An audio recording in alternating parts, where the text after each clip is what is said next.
அகில இந்திய அளவில் மோடியை ஓட ஓட விரட்டி கொண்டிருக்கும் ஸ்டாலின் 40க்கு 40 பெற்ற தேர்தல் ஃபார்முலா என்ன? தமிழகத்தில் அதிமுக தான் அதிக வாக்குகளை பெற்றிருக்கிறது, பாஜக தான் அதிக வாக்குகளை பெற்றிருக்கிறது என்று ஆளாளுக்கு கூறிக்கொண்டிருந்த நிலையில் தமிழகத்தின் 221 சட்டமன்ற தொகுதிகளிலும் திமுக தான் முதலிடத்தை பிடித்திருக்கிறது என்று திமுக வெளியிட்ட அறிக்கை அகில இந்தியாவே ஸ்டாலின் பக்கம் திருப்பி இருக்கிறது. அதிமுகவில் எடப்பாடியை நம்ப வைத்து கழுத்தறுத்த தளபதிகள் யார் யார்? அவர்களின் முகத்திரையை கிழித்தது இந்த சர்வே. பாஜக கடந்த சட்டமன்ற தேர்தலில் அதிமுகவின் தயவில் தான் வெற்றி பெற்றிருக்கிறது என்பதை தோலுறுத்து காட்டியிருக்கிறது இந்த தேர்தல் முடிவு. மாநில கட்சிகளை அழித்தே தீருவேன் என்று கூறிக்கொண்டிருந்த மோடியும் அமித்ஷாவும் இன்று மாநில கட்சிகளின் துணையோடு முதுகெலும்பில்லாத ஆட்சியை அமைக்கவிருக்கிறார்கள். இதுபோன்று தமிழக நாடாளுமன்ற தேர்தலின் முடிவுகளின் வெளிப்பாடும் அதன் மூலம் இந்தியா முழுவதும் ஏற்பட்ட அதிர்வலைகளும் என்னென்ன என்பது குறித்தும், திமுக அள்ளிய 221 தொகுதிகள், அழிந்த அண்ணாமலை, அதிர்ச்சியில் அதிமுக என்னும் தலைப்பில் தேர்தல் முடிவுகள் சட்டமன்ற வாயிலாக என்னென்ன அதிர்வுகளை கொடுத்திருக்கிறது என்பது குறித்து இன்று கிங் வாய்ஸில் விரிவாக பார்க்கலாம். அரசு பள்ளி மாணவர்களின் மருத்துவ கனவை நினைவாக்கி 2024 நீட் தேர்வில் மாநில அளவில் 2ஆம் இடம் பெற்று சாதனை படைத்த நாமக்கல் குறிஞ்சி நீட் அகாடமியில் இப்பொழுது நீட் ரிப்பீட்டர்ஸ் கோர்ஸ் அட்மிஷன் நடைபெறுகிறது. குறிஞ்சி நீட் அகாடமி, நாமக்கல். நடந்து முடிந்த நாடாளுமன்ற தேர்தலின் முடிவுகளில் அகில இந்தியாவே உற்று நோக்கிய ஒரே தலைவர் மு.க. ஸ்டாலின். ஏனென்றால் மோடி எதிர்ப்பு அலையை இன்னமும் தீயாக வைத்துக்கொண்டு அவர் பற்ற வைத்த தீ அகில இந்தியா முழுவதும் பரவி கிடக்கிறது. அப்படியாப்பட்ட ஸ்டாலின் பற்ற வைத்த தீயினால் முதுகெலும்பில்லாத ஆட்சியை பிரதமர் மோடி இன்று கட்டமைத்திருக்கிறார். மோடி சர்க்கார் என்று கூறி பெருமை அடித்துக் கொண்டிருந்த பாஜகவினர் இன்று என்டிஏ சர்க்கார் என்று கூற வைத்ததின் முதல் புள்ளி திமுக தலைவர் ஸ்டாலின் தமிழகத்தில் ஆரம்பித்து வைத்ததுதான். அதே போன்று தமிழகத்தில் மீண்டும் 40க்கு 40 வெற்றி பெற செய்து ஒட்டுமொத்தமாக மோடிக்கு எதிர்ப்புகளை என்பது தமிழகத்தில் இன்னமும் இருக்கிறது என்பதை இந்தியாவுக்கு எடுத்துக்காட்டிய ஒரே தலைவரும் ஸ்டாலின் தான். இப்படி 40க்கு 40ஐயும் கடந்த காலங்களில் திமுகவுக்கு வெற்றியை தேடி தந்தது திமுக தலைவர் கலைஞர் மு. கருணாநிதி தலைவராக இருந்த பொழுது. மீண்டும் ஸ்டாலின் 40க்கு 40ஐ எட்டி இருக்கிறார். அது மட்டுமல்லாமல் கூட்டணியை வழிநடத்தியதாகட்டும், அகில இந்தியாவுக்கே ரோல் மாடலாக இருப்பதிலும் ஸ்டாலினுக்கு நிகர் ஸ்டாலின் தான் என்பதை நிரூபித்து காட்டியிருக்கிறார். இது தமிழகத்தில் இருக்கக்கூடிய அரசியல் கட்சிகளிடையே பல்வேறு கருத்து மோதல்கள் வந்த வண்ணம் இருக்கிறது. குறிப்பாக திமுகவோடு முட்டி மோதி மீண்டும் மீண்டும் தோற்றுக்கொண்டு இருக்கக்கூடிய தமிழக கட்சிகளான அதிமுகவும் பாஜகவும் பல்வேறு புள்ளி விவரங்களை எடுத்து போட்டுக்கொண்டு 2ஆம் இடத்தில் இருக்கக்கூடிய அதிமுக புதிதாக முளைத்திருக்கக்கூடிய பாஜகவோடு 2 நாட்களாக சவாலுக்கு சவால் புள்ளி விவர சவால்களை விட்டு கொண்டிருக்கிறது. ஆனால் இந்த சவால்களுக்கெல்லாம் விடை கொடுக்கும் வகையில் திமுக என்று ஒரு பட்டியலை வெளியிட்டிருக்கிறது. தமிழகத்தில் 221 தொகுதிகளில் திமுக கூட்டணி தான் அபரிதமாக ஜெயித்திருக்கிறது.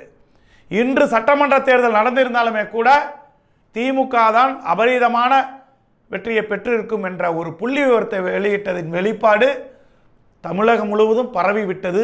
தமிழக மக்களிடையே எப்படி ஸ்டாலினுக்கு இந்த வெற்றி சாத்தியமாயிற்று, ஸ்டாலின் அப்படி என்ன தேர்தல் பணி செய்தார் என்றெல்லாம் ஆய்வு செய்து கொண்டிருக்கிறார்கள். ஸ்டாலினின் பின்னால் வந்த விசிக மாநில கட்சி அந்தஸ்து பெற்றுவிட்டது. ஸ்டாலினை எதிர்த்து அரசியல் செய்த நாம் தமிழரும் மாநில கட்சி அந்தஸ்தை பெற்றுவிட்டார். ஆனால் ஸ்டாலினுக்கு மாற்று நாங்கள் தான் என்று பறைசாட்டி கொண்டிருந்த அதிமுக பாஜக ஆகியோரெல்லாம் இருக்குமிடம் தெரியாமல் காணாமல் போயிருக்கிறார்கள் களத்தில்.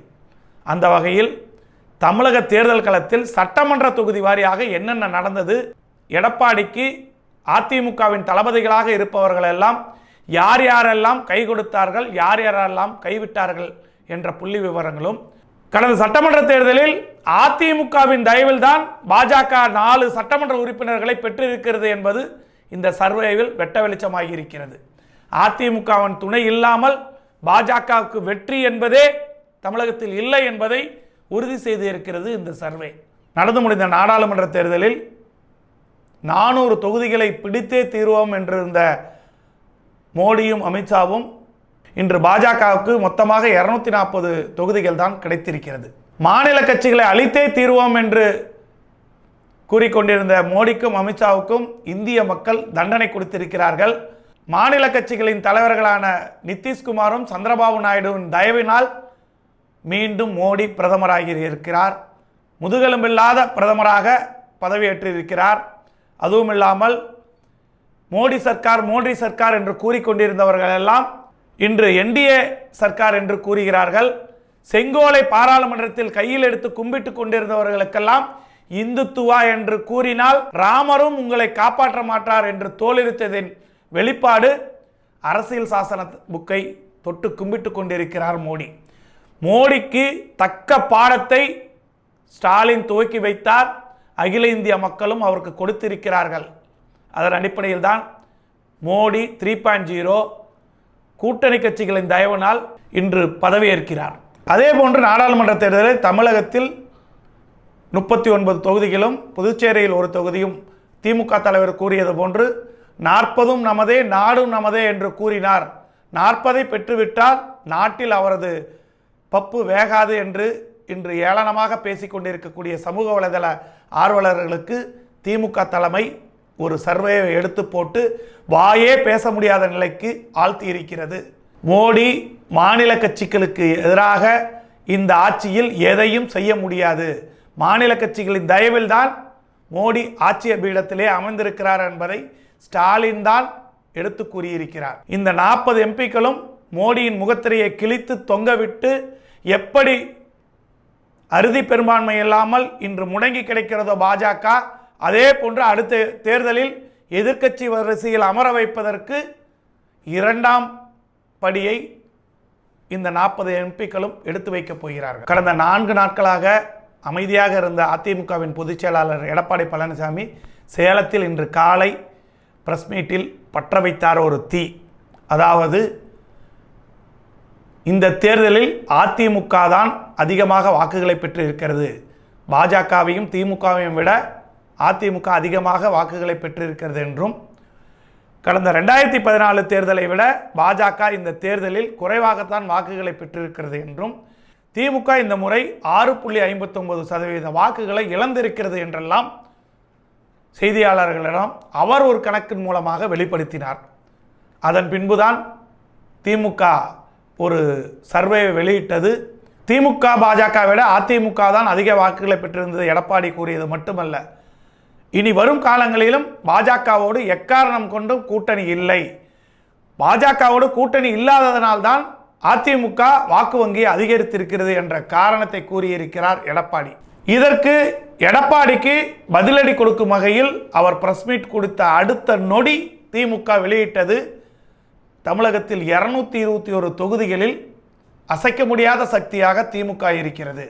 அது மட்டுமல்லாமல் அதிமுக கொங்கு மண்டலத்தில் அசைத்து கூட பார்க்க முடியாது என்று கூறிக்கொண்டிருந்த நிலையில் அதே கொங்கு மண்டலத்தில் திமுக அதிகப்படியான வாக்குகளை பெற்று பெருவாரியான சட்டமன்ற தொகுதிகளை அதிக முன்னிலை பெற்றிருக்கிறது என்ற சர்வேவும் வெளியாகி இருக்கிறது. இது அதிமுகவுக்கு அதிர்ச்சி அளிக்கிறது. அது மட்டுமல்ல, பாஜக கடந்த தேர்தலில் அதிமுக தயவோடு 4 சட்டமன்ற உறுப்பினர்களை பெற்றிருக்கிறார்கள்.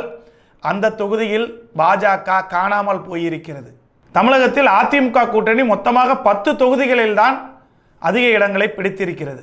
அதில் அதிமுக 8 தொகுதிகளிலும் அதிமுகவின் கூட்டணி கட்சியான தேமுதிக 2 தொகுதிகளிலும் முதலிடத்தை பிடித்திருக்கிறது. அதிமுக முதலிடம் பிடித்த 8 தொகுதிகள் எது என்று பார்த்தால் எடப்பாடியின் சொந்த தொகுதியான எடப்பாடி தொகுதியில் அதிமுக முதலிடம் பெற்றிருக்கிறது. அதற்கு ஒட்டிய தொகுதியான சங்ககிரி தொகுதியில் அதிமுக முதலிடத்தை பெற்றிருக்கிறது. இதற்கு அடுத்ததாக எடப்பாடியின் தளபதியான முன்னாள் அமைச்சர் தங்கமணியின் தொகுதி குமாரபாளையத்தில் அதிமுக முதலிடம் பிடித்திருக்கிறது. அந்த குமாரபாளையம் தொகுதிக்கு அருகாமையில் உள்ள பரமத்திவேலூர் தொகுதியில் அதிமுக முதலிடம் பிடித்திருக்கிறது. அடுத்ததாக அரியலூர், ஜெயங்கொண்டம், திருக்கோவிலூர், உளுந்தூர்பேட்டை என 8 தொகுதிகளில் மட்டும்தான் தமிழகத்தில் அதிமுக முதலிடத்தை பிடித்திருக்கிறது. இதில் அதிமுக கூட்டணி கட்சியான தேமுதிக திருமங்கலம் மற்றும் அருப்புக்கோட்டை தொகுதிகளில் முதலிடம் பிடித்திருக்கிறது. அடுத்ததாக தமிழகத்தில் முக்கியமாக பார்க்கப்பட்ட கட்சி பாட்டாளி மக்கள் கட்சி. அவர்கள் தருமபுரி நாடாளுமன்ற தொகுதிக்குட்பட்ட தருமபுரி, பெண்ணாகரம், பாப்பிரெட்டிப்பட்டி ஆகிய 3 தொகுதிகளிலும் முதலிடத்தை பிடித்திருக்கிறார்கள். இதில் பாஜக சட்டமன்ற உறுப்பினர்களின் 4 தொகுதிகளில் தான் பரிதாபமான நிலையில் பாஜக இருக்கிறது. ஏனென்றால் நாகர்கோயில் அவர்களது கோட்டை என்று காந்தி அவர்கள் போட்டியிட்ட இடத்தில் பரிதாபமான நிலையில் பாஜக இருந்திருக்கிறது. அந்த தொகுதியில் எம்பி தேர்தலில் போட்டியிட்ட பொன்னருக்கு அடி வாங்கி கொடுத்ததே இந்த பாஜக எம்எல்ஏவின் நாகர்கோவில் தொகுதியாகத்தான் இருக்கிறது. அடுத்ததாக பாஜகவுக்கு ஒரு பெரிய வெற்றியை கொடுக்க போகிறார் என்று கூறிக்கொண்டிருந்த நயனா நாகேந்திரனின் சொந்த தொகுதியான நெல்லை தொகுதியிலே பாஜகவால் முதலிடத்தில் வர முடியாத சூழ்நிலையில் தான் இருக்கிறது. அதே போன்று மொடக்குறிச்சி இந்த தொகுதியை பொறுத்தவரை அங்கு போட்டியிட்ட சரஸ்வதி அவர்கள் வெற்றி பெற்றிருந்தாலுமே கூட கடந்த தேர்தலிலேயே சொற்ப வாக்கு வித்தியாசத்தில் தான் அதிமுக தயவோடு அவர்கள் வெற்றி பெற்றார்கள். இந்த முறை அதிமுகவில் அவரது மாப்பிள்ளை போட்டியிட்டாலுமே கூட பாஜகவின் கணக்கு என்பது இந்த தொகுதியில் பொய்க்கணக்காகத்தான் இருந்திருக்கிறது. அடுத்து பாஜகவின் வாய்ப்பேச்சு வீராங்கனையான வானதியின் கோவை தெற்கு தொகுதியில் மானம் போகிற வகையில் பாஜக தோல்வியடைந்திருக்கிறது. இந்த புள்ளி விவரங்களை பொறுத்தவரை பாஜகவிற்கு தமிழகத்தில் நாங்கள் அதை பண்ணிவிட்டோம் இதை பண்ணிவிட்டோம் இப்பயும் போல் எக்ஸல் சீட்டில் ஃபேக் கணக்குகளோடு அவர்கள் திரித்து கூறி அவர்கள் தங்களுக்கு தாங்களே திருப்திப்படுத்தி கொண்டிருக்கிறார்கள். ஆனால் அதிமுக தலைமையோ அப்படி அல்ல, பிரித்து மேய்ந்து கொண்டிருக்கிறார்கள். தேர்தல் முடிவுகள் இப்படிதான் வரும் என்பதை முன்பே திட்டமிட்டிருந்த எடப்பாடி பழனிசாமி தேர்தல் முடிந்து அடுத்த ஓரிரு நாளில் சென்னையில் கூட்டிய கூட்டத்தில் கூறினார், அம்மையார் ஜெயலலிதா இருந்த பொழுது உழைத்தது போன்று கட்சியின் 2ஆம் கட்ட தலைவர்கள் யாரும் உழைக்கவில்லை என்று கூறினார். அது பெரும் சர்ச்சையை கிளப்பியது. தேர்தலுக்கு பின்பு எடப்பாடி கூறியிருக்கலாமோ என்றெல்லாம் கூறினார்கள். ஆனால் யார் என்ன பேசினார்கள் என்பதை ஒளிவுமறைவில்லாமல் பேசிய எடப்பாடி அதுதான் தேர்தல் களத்தில் நடந்திருக்கிறது என்பதை முன்பே கணித்திருந்தார். அந்த வகையில் எடப்பாடிக்கு கை கொடுத்த ஒரே தளபதி தங்கமணி அவர்தான். ஏனென்றால் அவருக்கு ஒதுக்கப்பட்ட ஈரோடு மற்றும் நாமக்கல் எம்பி தொகுதிகளில் ஈரோடு தொகுதிக்கு உட்பட்ட அவர் சார்ந்த குமாரபாளையம் தொகுதியில் முதலிடத்தை கொண்டு வந்திருக்கிறார். நாமக்கல் தொகுதிக்கு உட்பட்ட பரமத்திவேலூர் மற்றும் சங்ககிரி தொகுதியில் முதலிடத்தை கொண்டு வந்திருக்கிறார். அதாவது எடப்பாடியின் தளபதிகளில் தனது மானத்தையும் எடப்பாடியின் கௌரவத்தையும் காப்பாற்றி கொடுத்ததில் தங்கமணி தான் கௌரவத்தை காப்பாற்றி கொடுத்திருக்கிறார் என்பது எடப்பாடியின் மனசில் ஆணித்தரமாக பதிந்திருக்கிறது. இதே போன்று அதிமுகவில் அடுத்த முன்னாள் அமைச்சர் யார் என்று பார்த்தால் குறிப்பிடத்தக்க வேண்டிய வகையில் வெற்றியை காணிக்கையாக்கியிருப்பது கேடி ராஜேந்திர பாலாஜி. அவருக்கு ஒதுக்கப்பட்ட விருதுநகர் எம்பி தொகுதியில் திருமங்கலம் மற்றும் அருப்புக்கோட்டை தொகுதியில் அதிமுகவின் கூட்டணி கட்சியான தேமுதிகவை முதலிடத்திற்கு கொண்டு வந்திருக்கிறார். இதில் குறிப்பிடத்தக்க விஷயம் என்னவென்றால் திமுகவின் அமைச்சராக இருக்கக்கூடிய KKSSRின் தொகுதி அருப்புக்கோட்டை என்பதும் இந்த திமுக அமைச்சரின் சொந்த தொகுதியிலேயே அமைச்சரை மண்ணை கவ வைக்கும் வகையில் அதிமுகவின் கூட்டணி கட்சி சின்னத்திற்கே முதலிடத்தை பெற்றுக் கொடுத்து எடப்பாடியின் மனதில் நீங்கா இடம் பிடித்திருக்கிறார் கேடி ராஜேந்திர பாலாஜி. அடுத்ததாக எடப்பாடிக்கு முக்கிய தளபதியாக இருந்திருக்கிறது அதிமுகவின் மாநிலங்களவை உறுப்பினரான CV சண்முகம். அவருக்கு ஒதுக்கப்பட்ட விழுப்புரம் சட்டமன்ற தொகுதியில் விடுதலை சிறுத்தைகளுக்கு எதிராக நன்கு களமாடி திருக்கோவிலூர் மற்றும் உளுந்தூர்பேட்டை தொகுதியில் அதிமுகவுக்கு முதலிடத்தை பெற்றுக் கொடுத்திருக்கிறார். இதிலும் திமுகவின் சிட்டிங் அமைச்சரான பொன்முடியின் சொந்த தொகுதி தான் திருக்கோவிலூர் தொகுதி. சொந்த தொகுதியிலேயே பொன்முடிக்கு இந்த நிலை என்று அறிவாலயத்தில் கால் வைக்க முடியாத நிலைக்கு பொன்முடியை தள்ளியதில் CV சண்முகத்திற்கு பெரிய வெற்றி கிடைத்திருக்கிறது. அதிமுகவின் முக்கிய தளபதிகளாக இருக்கும் Sengottaiyan, SP Velumani, KP Anbazhagan, doctor C Vijayabaskar மற்றும் கரூர் விஜயபாஸ்கர், நத்தம் விஸ்வநாதன், சேலம் இளங்கோவன், ராஜம் செல்லப்பா, காமராஜ், கடம்பூர் ராஜு மற்றும் தளவாய் சுந்தரம், SP சண்முகநாதன், இசக்கி சுப்பையா, KP முனுசாமி மற்றும் தனது சொந்த மகன் போட்டியிட்ட தொகுதியில் அதிமுகவை டெபாசிட் கூட காப்பாற்ற முடியாமல் அதிமுகவிற்கு டெய்லியும் பிரஸ் மீட்டில் பேசிக்கொண்டிருக்கக்கூடிய ஜெயக்குமார் ஆகியோரெல்லாம் எடப்பாடியை நம்ப வைத்து கழுத்தறுத்திருக்கிறார்கள் என்பதுதான் அதிமுகவின் தொண்டர்களிடையே பேசப்படும் ஒரு கருத்து. இது உண்மையும் கூட. ஏனென்றால் எடப்பாடிக்கு ஆதரவாக இருப்பது போல் இவர்களெல்லாம் நடித்து கொண்டு எடப்பாடிக்கு எதிராக செயல்பட்டு விட்டார்களோ என்ற எண்ணம் அதிமுகவின் தொண்டர்களுக்கு மட்டுமல்ல பொதுமக்களுக்கும் வந்திருக்கிறது. அந்த வகையில்தான் எடப்பாடி இன்று அதிமுகவில் ஒற்றை தலைவராக நான் சுற்றுப்பயணம் மேற்கொண்டேன் என்றெல்லாம் இன்று செய்தியாளர்களிடம் கூறியிருக்கிறார். அதற்கு முக்கிய காரணம் இந்த முக்கியமான தளபதிகள் எல்லாம் கைவிட்டதன் வெளிப்பாடுதான் அந்த பேச்சு என்று கூறியிருக்கிறார். இதில் குறிப்பாக எஸ்பி வேலுமணியை பொறுத்தவரை அவருக்கு 4 MP தொகுதிகள் ஒதுக்கப்பட்டது. கோயமுத்தூர், பொள்ளாச்சி, திருப்பூர், நீலகிரி. இந்த 4 தொகுதிகளிலுமே எங்குமே அதிமுக முதலிடத்தை வரவில்லை. அதிகப்படியான அதிமுக எம்எல்ஏக்களை வைத்திருக்கக்கூடிய 4 MP தொகுதி இது. மாறாக கோவையில் போட்டியிட்ட அண்ணாமலை தோற்றிருந்தாலுமே கூட 4.5 லட்சம் வாக்குகளை பெற்றிருப்பது அதிமுகவினரை கலங்க செய்திருக்கிறது. எஸ்பி வேலுமணியின் தேர்தல் வேலைகள் கேள்விக்குறியாக முடிந்திருக்கிறது. இதை அதிமுகவின் தொண்டர்களாலும் எடப்பாடியின் சகாக்களாலும் ஏற்றுக்கொள்ள முடியாமல் இருக்கிறது. அடுத்ததாக தருமபுரி மாவட்ட செயலாளரும் முன்னாள் அமைச்சருமான KP அன்பழகன் மற்றும் KP முனுசாமி அவர்கள் இருக்கக்கூடிய இந்த தருமபுரி, கிருஷ்ணகிரி தொகுதிகளில் பாமக தருமபுரி தொகுதியில் 3 இடங்களில் முதலிடம் பிடித்திருக்கிறது. பென்னாகரம், தருமபுரி, பாப்பிரெட்டிப்பட்டி தொகுதி. இது KP அன்பழகனுக்கு எடப்பாடியிடம் பெரும் தலைவலியாக இந்த தொகுதிகள் அமைந்திருக்கிறது. அடுத்ததாக சேலம் MP தொகுதி. இது எடப்பாடியின் சொந்த தொகுதி. இங்கு வெற்றி பெற்றே தீர வேண்டும் என்று எடப்பாடி பல்வேறு வேலைகளை கொடுத்திருந்தார். இதன் தேர்தல் பொறுப்பாளராக இருந்த இளங்கோவன் அவர்கள் எடப்பாடி தொகுதியை தவிர அதிமுக முதலிடத்தை எங்கும் பெற முடியவில்லை. இது எடப்பாடிக்கு இளங்கோவன் மீது இருந்த நம்பிக்கை குறைந்திருக்கிறது. அடுத்ததாக முக்கியமாக கன்னியாகுமரி தொகுதியில் அதிமுக டெபாசிட் பறிபோயிருக்கிறது. இந்த தொகுதியில் மீனவர் சமுதாயத்தை சேர்ந்தவரை நிறுத்தினார் நல்ல வாக்குகளை பெற்றுவிடலாம் என்று கூறி வேட்பாளரையும் அறிமுகம் செய்த தளவாய் சுந்தரத்தின் மீது எல்லையில்லா கோபத்தில் இருக்கிறார் எடப்பாடி என்றே அதிமுக தலைமை கழகத்தில் இருந்து வரும் செய்திகள் தெரிவிக்கிறது. அதே போன்று நெல்லை தொகுதியிலும் அதிமுக டெபாசிட் பறிபோய் இருக்கிறது. அங்கு மாவட்ட செயலாளர்களாக இருக்கக்கூடிய இசக்கி சுப்பையா மற்றும் தஞ்சை கணேசராஜ் ஆகியோர் எல்லாம் முதலில் போட்ட வேட்பாளரை மாற்ற வேண்டும், இவரை மாற்றி கொடுத்தால் நாங்கள் வெற்றி பெற செய்து விடுவோம் என்றெல்லாம் எடப்பாடியிடம் கூறிய கணக்குகள் எல்லாம் பொய்யாக போனது.